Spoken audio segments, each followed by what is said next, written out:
हे परम प्रिय श्रोतागण, मैं आपको नमन करता हूँ। राम जन्मोत्सव पर मैं अपने जीवन के कुछ संस्मरण आपके चरणों में समर्पित कर रहा हूँ। मैं एक गरीब परिवार, मजदूर परिवार, सिर्फ 2 एकड़ जमीन, 3 बहनें और 3 भाई, ग्रामीण क्षेत्र के दूरस्थ अंचल में मेरा जन्म हुआ। बचपन से ही मेरी माता पूजन करती थी तो मुझे बहुत प्रिय लगता था और पहली क्लास से मैं हनुमान चालीसा पढ़ता था। मेरे पिताजी 2 एकड़ ज़मीन के किसान थे। उसके बाद भी मजदूरी करके जीवन यापन चलता था। वो कभी कभी मुझे कुछ भजन सुनाया करते थे। तुलसीदास जी को कैसे ज्ञान प्राप्त हुआ, इतना महान महाकाव्य के रचयिता तुलसीदास, रामचरितमानस लिखने वाले, उन्हें ज्ञान की कैसी प्राप्ति हुई, उसका वो भजन मुझे सुनाते थे। और गाँव में जब भी भजन होता था वो भजन मैं बहुत प्रेम से बैठकर सुनता था। तुलसीदास जी के प्रेम में मगन होकर गांव के लोग अपने भजन में हारमोनियम के साथ, ढोलक, मृदंग और झांझ के साथ कैसे पिरोते हैं।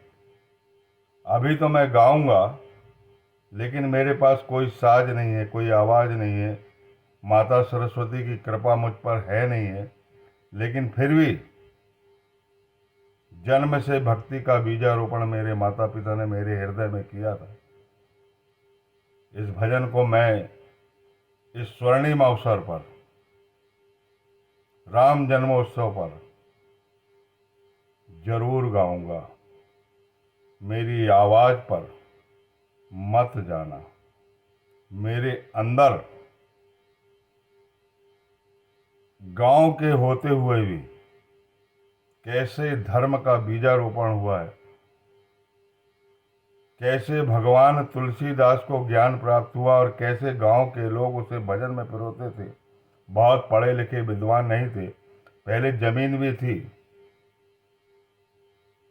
कोई विकास नहीं हुआ था, सभी लोग मजदूरी किया करते थे। जिनके पास 100 एकड़ जमीन भी थी वो भी मजदूरी करता था। जहां आज 100 बोरा गेहूं होता है वहां 1 बोरा गेहूं भी नहीं होता था। ऐसे ग्रामीण अंचल में मैं जन्मा हूँ और कैसे तुलसीदास जी को ज्ञान प्राप्त हुआ, कैसे गांव के लोग भजन में गाते थे, उनके एक एक स्टेप को मैं आपके चरणों में रखना चाहता हूँ। सांझ का वक्त था। गौ अपने बछड़े को याद करके घर की ओर वापस आ रही थी। चिड़ियों की चहचहाट उस समय थी। तुलसीदास जी ने देखा कि घर में उनकी पत्नी नहीं है। बहुत अधिक प्रेम करते थे वो अपनी पत्नी से। प्रेम की पराकाष्ठा पत्नी से कैसे की जाती है वो तुलसीदास जी अपनी पत्नी के अलावा संसार में किसी को नहीं चाहते थे। जैसे ही 5 बजे का वक्त था, शाम का वक्त था, गाय, बैल, भैंस सब अपने घर की ओर आ रहे थे जंगल से, और तुलसीदास जी भी अपने घर पहुंचते हैं और घर में देखते हैं कि पत्नी नहीं है। क्रोध से तमतमा जाते हैं। तो वो गाय, बैल, भैंस सब छोड़ के अपनी पत्नी को ढूंढने निकल पड़ते हैं। उनको ये लगता है कि मेरी पत्नी शायद मायके चली गई और मुझे बताया नहीं है। क्रोध से तमतमाए हुए रहते। तो गांव के लोग भजन में कैसे पिरोते हैं, उनके एक काव्य की झलक देखिए। भजो मन तुलसी सीता, राम तो कहो।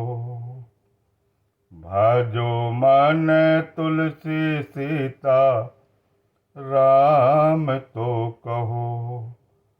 अज सांझ भई दिन डूब गयो है, तुलसी क्रोध चढ़ो। सांझ भई दिन डूब गयो है, तुलसी क्रोध चढ़ो। और गौआ बछड़ा छोड़ के तुलसी, सौंटाले ससुराल चलो। भजो मन तुलसी सीता, राम तो भजो। भजो मन तुलसी सीता, राम तो भजो। सौंटा शब्द का मैं जो प्रयोग कर रहा हूँ वो गिरमा होता है, जिससे गाय और बछड़े बैल को बांधते थे। वो गिरमा लेके वो चले, क्रोध में तमतमाए हुए थे, और जाके एक नदी के सामने खड़े हो गए। नदी में बाढ़ आई हुई थी, बहुत गहराई वाली नदी थी, पार करना संभव नहीं हो रहा था। प्रभु की कृपा कैसी होती, और गांव के लोग अपने प्रेम पूर्वक कैसे शब्दों को भजन में पिरोते हैं। अज सांझ भई दिन डूब गयो है, तुलसी क्रोध चढ़ो। सांझ भई दिन डूब गयो है, तुलसी क्रोध चढ़ो। और गौआ बछड़ा छोड़ के तुलसी, सौंटाले ससुराल चलो। इस स्टेप को मैंने 2 बार गा दिया हूँ। मैं भगवान के प्रेम में भूल गया कि आगे का स्टेप गाना है, लेकिन मैं अब आगे के स्टेप गाता हूँ। नदी में बहुत बाढ़ रहती है, क्रोध से तमतमाए तुलसीदास पार करना चाहते हैं। ऐसा लगता था कि वो नदी में न कूद जाएं, लेकिन गांव के लोगों ने भजन में कैसे पिरोया, क्या चमत्कार हुआ है वहाँ पर प्रभु की कृपा से, वो देखिए। अगम पंथ के नदिया बहत है, मुर्दा जात बहो। अगम पंथ के नदिया बहत है, मुर्दा जात बहो। और वही मुर्दा पे बैठ के तुलसी, नदी पार लगो। भजो मन तुलसी सीता, राम तो भजो। भजो मन तुलसी सीता, राम तो भजो। नदी पार करने के बाद तुलसीदास जी अपने ससुराल पहुंच जाते हैं। ससुराल एक महल के रूप में रहता है। महल के चारों तरफ घूमते हैं, सभी दरवाजे बंद पाते हैं। वो गांव के लोग जो अनपढ़ रहते हैं, लेकिन उनका प्रेम देखिए, कैसे भजन में अपने प्रेम को वर्णित करते हैं। भगवान की कृपा देखिए। अजी आस पास फिर आए महल के, सब दरवाजो बंद पायो। बहुमंजिला बिल्डिंग रहती है वो। तुलसीदास जी का जो ससुराल है वो कोई सामान्य ससुराल नहीं है। उनको ये लगता है कि मेरी पत्नी ऊपर की मंजिल में है। अजी आस पास फिर आए महल के, सब दरवाजो बंद पायो। और एक दरवाजों में विषधर लपेटो।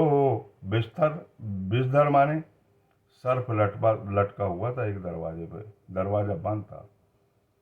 अजी आस पास फिर आए महल के, सब दरवाजो बंद पायो।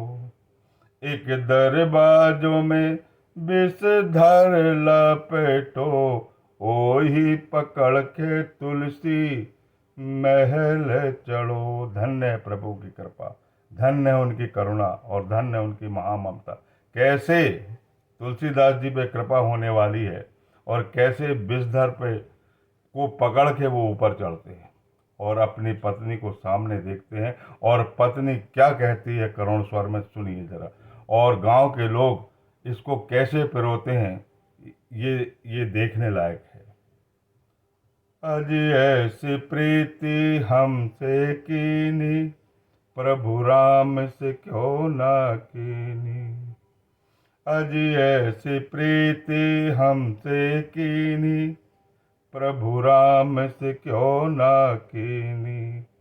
और चले जाओ अयोध्या नगरी को, जहाँ राम को दरबार लगो। भजो मन तुलसी सीता, राम तो कहो।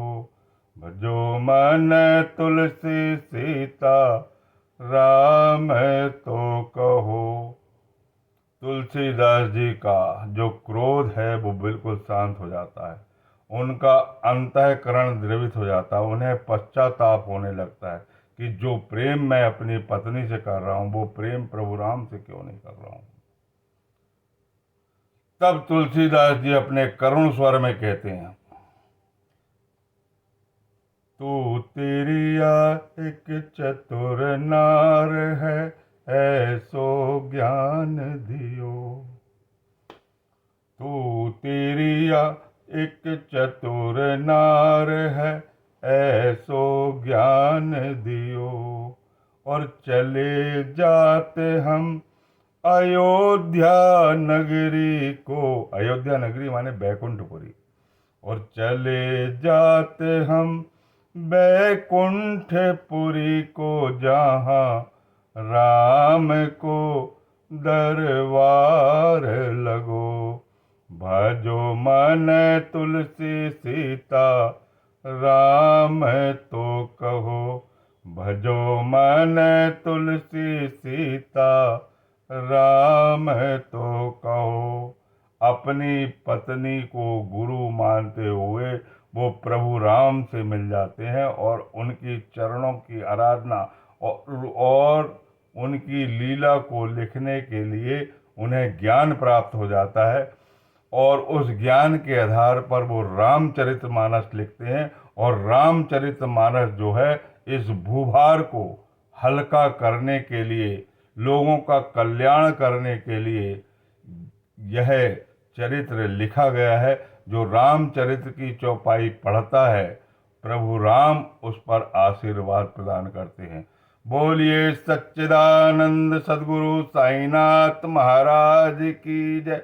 आप लोग कहोगे कि राम की कथा हो रही है, तुलसीदास जी को ज्ञान प्राप्त हो रहा है और ये साईनाथ का जयकारा क्यों कर रहे हैं।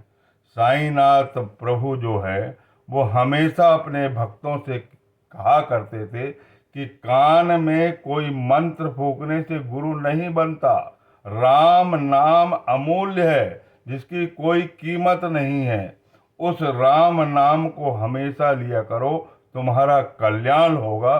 सद्गुरु की कृपा से ही मैंने इस भजन को गाया है जो आपके चरणों में समर्पित है।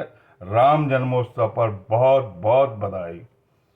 सच्चिदानंद सद्गुरु साईनाथ महाराज की जय।